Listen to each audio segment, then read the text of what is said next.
Bonjour à tous, aujourd'hui nous allons parler d'un droïde tout particulier qui existe dans 3 univers. Le Legend, le Canon et notre univers à nous.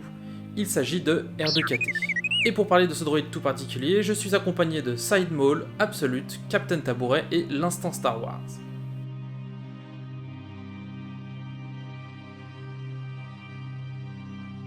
L'astromécano R2-KT a été affecté à la 501e Légion de Clone Troopers au cours de la guerre des clones et a servi auprès d'Anakin, Obi-Wan et R2-D2. Au cours de la guerre, R2-KT et R2-D2 se rencontrent assez régulièrement pour échanger sur la guerre et sur la flotte de la République. Lors des événements de l'enlèvement de Rota, le fils de Jabba, le droïde a assisté à un briefing des troupes de clones et de leur commandant Jedi. Le petit droïde était également présent à la bataille de Rylot et à la bataille aérienne de Kel. Malgré les nombreuses batailles, R2-KT a survécu à la guerre des clones et a ensuite servi dans l'Empire Galactique. Pour un droïde aussi courageux et téméraire, servir l'Empire Galactique n'était pas une fin idéale. Mais est-ce que le canon lui offrira une fin différente ? Dans le canon, R2-KT a également servi l'Empire. Mais après la mort de Palpatine au-dessus d'Endor, le petit astromécano rose est repassé cette fois-ci sous le contrôle de la Nouvelle République. Quoi qu'il en soit, en plus 34 après bataille de Yavin, soit 6 ans après la création de la résistance par Leia pour lutter contre le Premier Ordre, R2-KT rejoint un groupe de droïdes sous la direction de Pete Deretalia, la responsable de la maintenance des X-Wing T-70 de la résistance. Lors de l'évacuation de la base de D'Qar, après la destruction de la base Starkiller, R2-KT est évacué avec le reste de la résistance.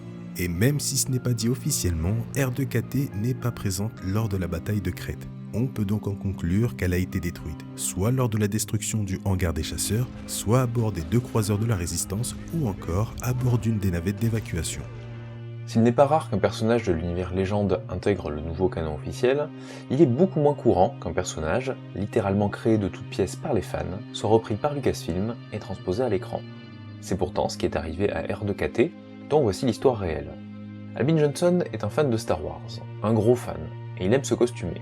En 1997, il crée avec son ami Tom Cruise la 501e Légion, qui deviendra rapidement la plus grosse organisation au monde de fans costumés de Star Wars. La 501e Légion est centrée sur l'Empire et les méchants, avec des garnisons dans de nombreux pays. Et en 2000 apparaît la Rebelle Légion, une association équivalente qui se dédie aux costumes de l'Alliance, des Jedi et plus récemment de la Résistance. En 2004, c'est la consécration pour la 501e Légion, car elle fait maintenant partie de l'univers étendu, grâce à Timothy Zahn, qui nomme ainsi une compagnie de soldats dans son roman Une question de survie. Malheureusement, 2004 se révèle aussi être une année compliquée pour Albin Johnson. Le 13 novembre, sa fille Katie est diagnostiquée d'un cancer du cerveau en phase terminale. Alors qu'elle a tout juste 6 ans, il ne lui reste plus que quelques mois à vivre. Suite à cette nouvelle tragique, Albin et Katie reçoivent de nombreux messages de soutien de toute la communauté Star Wars. À travers le monde, les garnisons de la 501e se lancent dans des collectes de fonds pour soutenir la famille de la fillette. Et lors d'un voyage pour la promotion de l'épisode 3, c'est George Lucas qui est mis au courant lors d'une rencontre avec la garnison japonaise de la 501e. Et notre cher George va envoyer une vidéo à Katie, lui souhaitant un bon rétablissement. Katie de son côté, bien que très jeune, adore Star Wars et elle souhaite avoir un droïde pour veiller sur elle comme R2-D2 veillant sur le sommeil de Padmé Amidala dans l'épisode 2. Albin se met donc à travailler sur un concept de droïde que sa seconde fille Hailey lui suggère de faire en rose, la couleur préférée de Katie. C'est là que le R2 Builders Club entre en jeu. Il s'agit d'un fan club internet créé par l'Australien Dave Everett en 1999 pour réunir les constructeurs de droïdes, principalement des astromécanos, et qui compte plus de 7000 membres à travers le monde.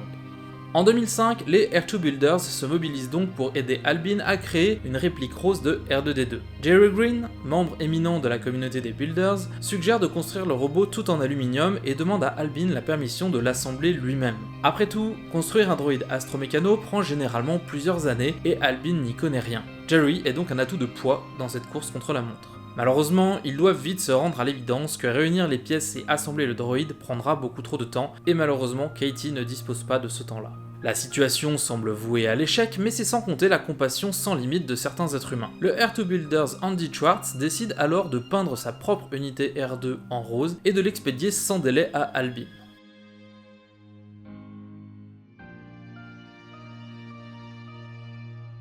Le 9 août 2005, à l'âge de 7 ans, Katie s'éteindra paisiblement dans son sommeil, R2-KT ne l'ayant jamais quitté.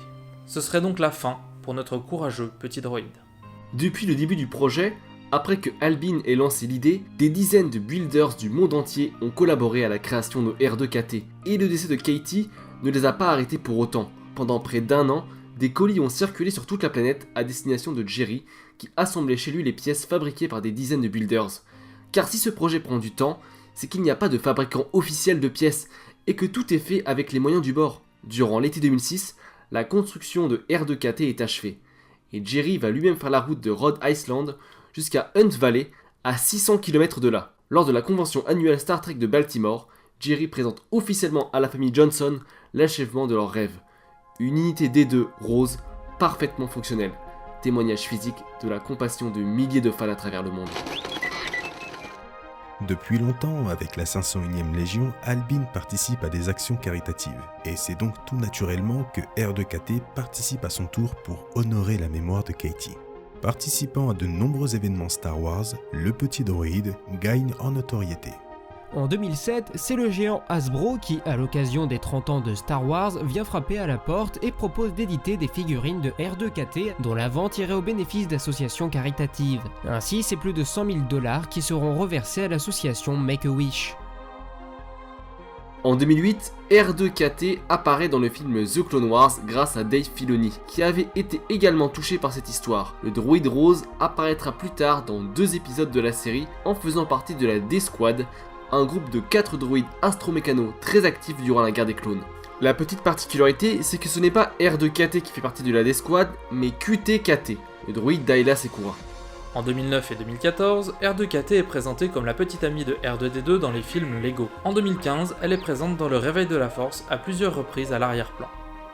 Et en 2016, R2KT devient un personnage jouable de jeux vidéo dans Lego Star Wars Le Réveil de la Force, et on la retrouvera en 2020 dans Les Sims 4, Voyage sur Batuu. L'une des premières personnes à avoir été touchée par cette histoire, en dehors de la famille Johnson, c'est Jessica, une amie d'enfance de Katie. Alors que le cancer en était à un stade assez avancé, la petite Jessica était la meilleure amie de Katie et elles passaient beaucoup de temps ensemble. Des années plus tard, Jessica s'est dirigée vers une carrière d'infirmière dans les services de cancérologie, sans doute une conséquence de son passé avec Katie. Depuis plus de 12 ans maintenant, R2KT voyage pour sensibiliser aux maladies infantiles.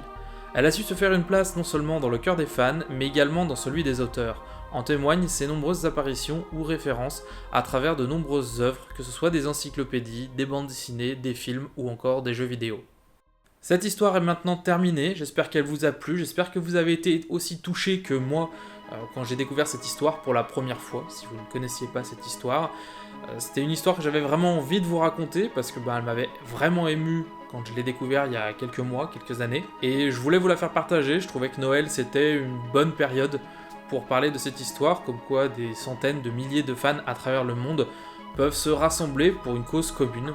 Et aujourd'hui encore, la 501e Légion participe à de nombreuses œuvres caritatives, donc n'hésitez pas à les soutenir, à relayer cette vidéo éventuellement pour faire passer le message. Dans tous les cas, je remercie infiniment Sidemall, Absolute, Captain Tabouret et l'Instant Star Wars de s'être prêté au jeu, d'avoir voulu porter ce message, parce que j'estimais que j'étais pas le seul à devoir porter ce message et raconter cette histoire. C'était important qu'on soit plusieurs à le faire, donc merci à eux d'avoir participé.